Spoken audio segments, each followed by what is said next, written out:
Good morning people. मेरा नाम Siddharth. Python 101 की पहली वीडियो जिसमें हम लोग थोड़ा इंट्रोडक्शन लेके वेरिएबल्स के बारे में डिस्कस करेंगे। ज़्यादा लंबा टॉपिक नहीं है बट मेक श्योर आप लोग स्टेप बाय स्टेप फॉलो करते रहें। ओके, सो अभी हम लोग पाइथन के ऑफिशियल वेबसाइट के होम पेज पर हैं। यहाँ पे आपको पाइथन से रिलेटेड काफ़ी चीज़ें यहाँ पे डॉक्यूमेंटेशंस मिल जाएंगी और डाउनलोड करने का, अगर आपने अभी तक डाउनलोड नहीं किया तो डाउनलोड के सेक्शन में जाके यहाँ पे पाइथन का लेटेस्ट वर्जन 3.12.4 है।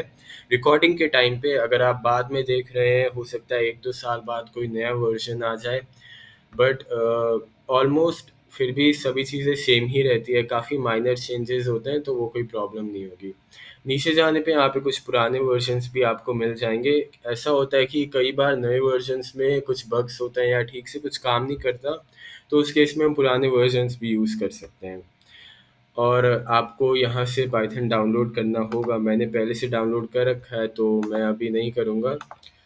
और फिर उसके बाद अगर आप वापस होम पेज पर आएंगे, यहाँ पे देखेंगे एक कंसोल भी आपको मिल रहा है। तो बेसिकली पाइथन हम इसीलिए सबसे पॉपुलर लैंग्वेज है क्योंकि पहले तो ये ईजीएस्ट है। अगर आप एक बिगनर हो तो आपको हर जगह से रिकमेंडेशन यही मिलेगा कि पाइथन से स्टार्ट करो। और दूसरी बात, इसकी बहुत वाइड रेंज ऑफ एप्लीकेशंस होते हैं पाइथन के। आपको गेम डेवलपमेंट करना है या फिर सर्वर्स ऑपरेट करना, बैकएंड में कोड लिखना है, सब जगह पाइथन का एप्लीकेशन है। आगे बढ़ते बढ़ते आपको आ जाएगा ये सब चीज़ें क्या होती हैं। बट एनीवेज, आपको अभी हम प्रैक्टिकल्स में जाएंगे तो आपको ज़्यादा डिटेल में पता लगेगा और ज़्यादा अच्छे से रिलेट कर पाएंगे आप। सो आई होप आपने पाइथन डाउनलोड करके सारे स्टेप्स फॉलो कर लिए होंगे और आपका पाइथन इंस्टॉल हो चुका होगा। और इंस्टॉलेशन के बाद आप यहाँ पे जब जाके आइडियली सर्च करेंगे तो एक एडिटर ओपन हो जाएगा, जिसको ओपन करने के बाद आप यहाँ पे पाइथन का कोड रन कर सकते हैं। यहाँ पे ऊपर आपके पास पाइथन का वर्जन लिखा हुआ आ रहा है और नीचे कर्सर ब्लिंक हो रहा है कि यहाँ पे हम अब लिख सकते हैं कोड अपना। मैं एक एग्जांपल दे रहा हूँ, एक कोड लिख रहा हूँ मैं, प्रिंट 1 ब्रैकेट ब्रैकेट, और फिर यहाँ पे हमारे पास 1 आउटपुट आ गया। तो यहाँ पे मैंने क्या किया कि प्रिंट जो है एक पाइथन का फंक्शन है। पाइथन में आप खुद से भी फंक्शंस बना सकते हो और प्रिंट जो है वो एक प्री डिफाइंड फंक्शन है। पाइथन काफ़ी सारे फंक्शंस आपको खुद से बना के पहले से देता है और प्रिंट एक बहुत कॉमन फंक्शन है, काफ़ी जगह आपको मिलेगा ये यूज़ होता हुआ। ठीक है, हमें जब भी कोई टेक्स्ट प्रिंट करना होता है, जब भी कोई न्यूमरिक वैल्यू प्रिंट करनी होती है, नंबर्स और किसी भी तरीके की चीज़ों में हमें प्रिंट का यूज़ मिल सकता है। ठीक है, सो बेसिकली ऐसा है कि प्रिंट को यूज़ करते वक्त आपको ये ध्यान रखना है कि सबसे पहले प्रिंट लिखने के बाद 2 ब्रैकेट्स लगाने हैं और इन ब्रैकेट्स के अंदर जो वैल्यू आपको प्रिंट करनी है वो लिखना होगा। अगर आपको कोई नंबर प्रिंट करना है तो आप ऐसे ही लिख सकते हैं। ठीक है, वो नंबर आ जाएगा प्रिंट होके। बट अगर आपको कोई टेक्स्ट प्रिंट करना है तो ब्रैकेट लगाने के बाद आपको एक कोटेशन मार्क भी लगाना होगा, जिसके अंदर आप 2 कोटेशन मार्क्स, जिनके अंदर आप अपना टेक्स्ट टाइप करेंगे जो कि आपको चाहिए प्रिंट होके आए। और ये हमारे पास आ गया। अब कोटेशन मार्क्स इसलिए इम्पोर्टेंट है क्योंकि अगर आप वो नहीं लगाते हो तो आपके पास एरर आ जाएगा। फॉर एग्जांपल मैंने यहाँ पे कोटेशन मार्क्स नहीं लगाए तो मेरे पास ये एरर आ गया, हाई इज़ नॉट डिफाइंड। ठीक है, तो ये बात है। और दूसरी बात, आप लोग कोटेशन मार्क्स सिंगल भी यूज़ कर सकते हैं, जैसे यहाँ पे मैंने डबल कोटेशन मार्क्स यूज़ करे हैं। और अगर आप सिंगल यूज़ करेंगे तो भी कोई असर नहीं पड़ने वाला है, सेम ही फंक्शन रिपीट होगा। ठीक है, डजेंट मैटर, बस दोनों चीज़ें आप यूज़ कर सकते हैं, ये बता रहा हूँ। ओके, अब यहाँ पे आप नोटिस कर रहे होंगे कि जैसे मैंने एक लाइन टाइप किया और फिर एंटर करते ही अगले लाइन में उसका आउटपुट आ गया, एरर आ गया। सो मुझे ऐसा नहीं चाहिए। मुझे क्या चाहिए, मैं भर भर के लाइनें लिखूं और एक बार में वो एग्जीक्यूट हो, एक बार में मैं रन प्रेस करूं और फिर मुझे उसका आउटपुट आए। तो ऐसा करने के लिए आप फाइल पे जाओ, न्यू फाइल, और फिर ये स्क्रिप्ट मोड पाइथन का ऑन हो जाएगा आपके सामने। ठीक है, तो ये दूसरी वाली हम विंडो बंद कर देते हैं यहाँ पे, शेल। और यहाँ पे जो स्क्रिप्ट मोड है इसमें हम जितनी लाइनें में चाहिए हम लिख सकते हैं पाइथन। और फिर एक बार में हम यहाँ पे रन पे जाके रन मॉड्यूल प्रेस करेंगे तो वो रन हो जाएगा। तो मैं यहाँ पे कुछ लिखता हूँ, प्रिंट 1 फिर इसके बाद प्रिंट कुछ भी मैं रैंडमली लिख रहा हूँ, hello new guy welcome to my course. और फिर इसके बाद मैंने नीचे जाके एक डेसिमल वैल्यू प्रिंट कर दी। ओके, ठीक है।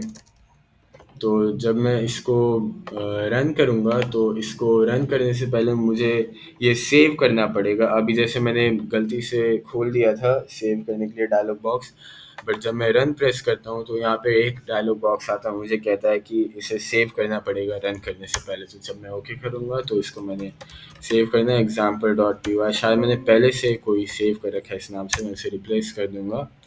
एनीवेज, तो यहाँ पे हमारे पास आउटपुट आ गया तीनों चीज़ों का। ठीक है, अब कंपेयर करके देख लो। प्रिंट वन, वन आया, इसका ये आ गया, ये हमारी डेसिमल वैल्यू ये आ गई। ठीक है, आप प्रिंट फंक्शन के अंदर ही मैथ्स परफॉर्म कर सकते हो। ठीक है, फॉर एग्जांपल मैंने लिखा प्रिंट 1 + 10। ठीक है, मैं एक दो और लिखता हूँ, प्रिंट 78/2। फॉर एग्जांपल मैं कुछ भी लिख रहा हूँ। ठीक है, प्रिंट 3 × 4। ठीक है, और हाँ, एक और इम्पॉर्टेंट बात, अगर आपको पाइथन में एक्सपोनेंट्स यूज़ करने हैं, पावर लगाना है, फॉर एग्जांपल हम करते हैं 2⁻² = 4, तो उसके लिए हम 2 लिख के जो हमने मल्टीप्लिकेशन के लिए एस्टेरिस्क का साइन यूज़ किया है वो हम 2 बार लिखेंगे, 2⁻² हो जाएगा यहाँ पे। और जब हम इसको रन करेंगे तो हमारे पास ये आउटपुट आ गया। आप कंपेयर करके देख लो यहाँ पे, 1 + 10 11, 78/2 39, एंड 3 × 4 12, और 2⁻² is 4। ठीक है, तो ये था हमारा प्रिंट फंक्शन। अब हम आते हैं वेरिएबल्स पे। इसको मैं डिलीट कर रहा हूँ। अब वेरिएबल्स क्या होते हैं, जैसे मैं बता रहा हूँ 6th 7th की मैथ्स में अलजेब्रा इंट्रोड्यूस हो जाता है आई थिंक। और जो लेटर्स होते हैं एक्स वाई जेड, उसमें हम पहली बार देखते हैं कि उनको नंबर्स की वैल्यूज दे रहे हैं। क्या दे रहे हैं कि x = 3 हो गया, y = 5 हो गया, तो बताओ x + y क्या होगा। इस तरह के क्वेश्चंस होते हैं, बेसिक अलजेब्रा, वेरी बेसिक। और वही सेम चीज़, वही सेम कॉन्सेप्ट अलजेब्रा का पाइथन में होता है वेरिएबल्स में। फॉर एग्जांपल मैंने यहाँ पे कोई वेरिएबल लिया u, और फिर उसकी वैल्यू मैंने रख दी 10, u = 10। ठीक है, बहुत बेसिक है। और फिर उसके बाद मैं प्रिंट करता हूँ u, तो ऑफ कोर्स यहाँ पे u नहीं आके मेरे पास 10 आएगा। अगर आपको लग रहा है u आएगा तो यहाँ पे 10 आएगा। ठीक है, बिकॉज u की वैल्यू 10 है।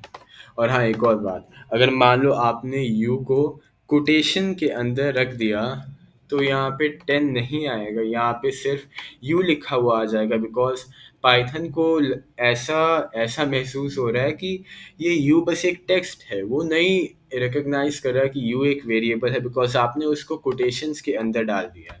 तो कोटेशंस हटाने पे ये वापस 10 आ जाएगा। ठीक है, अब हम दो तीन चीज़ें और ट्राई करते हैं। जैसे हमने क्वेश्चन का एग्जांपल लिया तो वही करते, u = 10, कुछ मैंने रैंडम नंबर लिखा, प्रिंट u + y, और फिर उसके बाद मैंने रन किया जब, तो हमारे पास इसका आउटपुट आ गया 142, 10 + 132। ठीक है, और जैसे हमने अभी किए थे, हमने पावर का अर्थमेटिक हमने परफॉर्म किया, हमने मल्टीप्लिकेशन डिवीजन परफॉर्म किया। सेम चीज़ आप सारे टाइप के वेरिएबल्स के साथ कर सकते हो। आई मीन सारे नहीं, इंटीजर टाइप्स। जो अब टाइप ऑफ वेरिएबल्स पे आते हैं, देखो जो हमने ये दो वेरिएबल्स लिए ये इंटीजर टाइप वेरिएबल्स हैं, क्योंकि ऑफ कोर्स ये 10 एक इंटीजर है, 132 एक इंटीजर है। तो जब हमने u की वैल्यू 10 असाइन की तो u एक इंटीजर टाइप वेरिएबल बन गया, बिकॉज 10 इज एन इंटीजर, और 132 भी एक इंटीजर है, तो y भी एक इंटीजर टाइप वेरिएबल बन गया। तो क्या इसका मतलब और भी टाइप के वेरिएबल्स हैं? बिल्कुल। और अब यहाँ पे एक एक करके हम जो अभी के लिए इम्पोर्टेंट है हमारे टाइप्स वो लिखते जाएंगे। तो सबसे पहले तो हमने देख लिया कि हमारा जो इंट टाइप है इंटीजर टाइप है, शॉर्ट में हम लोग इंट बोलते हैं। कोई भी नंबर हो ऐसे तो उसे हम इंटीजर बोलते हैं। ठीक है, दूसरा हमारे पास हो सकता है डेसिमल में कोई नंबर हो। इंट और decimal same cheese, of course आपको पता होगा इंटीजर्स और डेसिमल्स में जो नंबर्स होते हैं दोनों सेम नहीं होते। ठीक है, तो उसको हम अलग से लिखेंगे। अब जो हमारे पास 89.99 कुछ ऐसा आ गया हमारे पास, सॉरी 89.88, तो ये हमारे पास एक फ्लोट वैल्यू है। पाइथन में डेसिमल वैल्यूज़ को फ्लोट बोलेंगे हम, ठीक है। और फिर उसके बाद हम लोग आते हैं स्ट्रिंग टाइप पे। जब भी कोई वेरिएबल की वैल्यू टेक्स्ट में हो, ये मैंने आपको अभी बताया नहीं, बट वेरिएबल्स की वैल्यू हम नंबर्स के अलावा टेक्स्ट भी कर सकते हैं, ठीक है। फॉर एग्जांपल मैंने आई नाम का कोई वेरिएबल लिया, उसकी वैल्यू मैंने हेलो कर दी, तो हमारे पास जो है ये एक स्ट्रिंग वेरिएबल बन के आ गया। आई की वैल्यू एक स्ट्रिंग है, इसलिए वो एक स्ट्रिंग वेरिएबल है। स्ट्रिंग बेसिकली कोई भी चीज़ जब कोटेशन मार्क्स के अंदर होती है, कोई भी चीज़ जो एक टेक्स्ट है, अल्फा न्यूमेरिक कैरेक्टर है पाइथन में कोटेशंस के अंदर, उसको हम स्ट्रिंग बोलेंगे, ठीक है। और एक लास्ट अभी के लिए हमारे पास मान लो कुछ नाम है वेरिएबल का। वेरिएबल का नेमिंग कन्वेंशन भी इम्पोर्टेंट है, ये चीज़ मैं बताना भूल गया। आप एक वेरिएबल का नाम कुछ भी रख सकते हो, ठीक है। बस मेक श्योर उसका नाम आप किसी नंबर से स्टार्ट नहीं कर रहे हो, वो गलत हो जाएगा। कोई स्पेशल कैरेक्टर से स्टार्ट नहीं कर रहे हो, वो भी गलत हो जाएगा। जैसे ऐसे मैं कोई वेरिएबल नहीं लिख सकता, ठीक है। अब वापस आते हैं, जो लास्ट टाइप था हमारा वो है बूलियन, ठीक है। बूलियन जिसे शॉर्ट में हम बूल भी कहते हैं, इसकी केवल दो वैल्यूज हो सकती हैं, ट्रू या फॉल्स, ठीक है। अब ये तो देखो, ये तीन आपको समझ आ रहे हैं कि ये एक इंटीजर हो गया, एक हमारे पास डेसिमल हो गया जिसे हम फ्लोट कहते हैं, एक हमारे पास कोई टेक्स्ट हो गया जिसे हम स्ट्रिंग कहते हैं। अब ये जो है हमारे पास या तो ट्रू होगी इसकी वैल्यू, या तो इसकी वैल्यू फॉल्स होगी। इसको हम बूलियन टाइप बोलेंगे, ठीक है। और इसका यूज़ आपको अभी बाद में समझ आएगा धीरे धीरे, ठीक है। फिलहाल अभी इसको ज़्यादा यूज़ नहीं करेंगे हम। बट एक और चीज़ मैं जाते जाते बता रहा हूँ कि पाइथन में, फॉर एग्जांपल पाइथन या किसी भी लैंग्वेज में, मान लो आप प्रोफेशनली काम कर रहे हो, आपने लंबा चौड़ा कोई कोड लिखा हुआ है और आपके टीम मेट्स हैं, आप टीम में काम कर रहे हो किसी प्रोजेक्ट पे, आप चाहते हो बाकी लोग आपका कोड समझे। तो कई बार ऐसा होता है कोड कॉम्प्लिकेटेड हो जाता है, तो बाकी लोग देखते ही नहीं समझ पाते कि क्या चल रहा है कोड में। तो उसके लिए हम लोग कमेंट्स यूज़ करते हैं पाइथन में। कमेंट्स ऐसी चीज़ होती है कि हमारा जब हम कोड रन करते हैं तो कोड तो हमारा रन होता है, बट ये कमेंट्स हमारा रन नहीं होता, ये बस ह्यूमंस के पढ़ने के लिए होता है। फॉर एग्जांपल मैंने हैश लगाया है यहाँ पे, कमेंट्स यूज़ करने के लिए हम हैश का सिंबल यूज़ करते हैं पाइथन में। और फिर मैं यहाँ पे कुछ भी लिख सकता हूँ, सॉरी मेरे हाथ में कुछ प्रॉब्लम है अभी। और अभी यहाँ पे मैं एक और फॉर एग्जाम्पल मैं यूज़ ही कर लेता हूँ इसका। मैंने यहाँ पे इंटीजर टाइप वेरिएबल लगाया है, तो मैं इंटीजर लिख देता हूँ यहाँ पे। यहाँ पे हमारे पास स्ट्रिंग टाइप वेरिएबल है, यहाँ पे सॉरी सॉरी ये हमारे पास फ्लोट है, और ये हमारे पास स्ट्रिंग है, ये हमारे पास बूल है, ठीक है।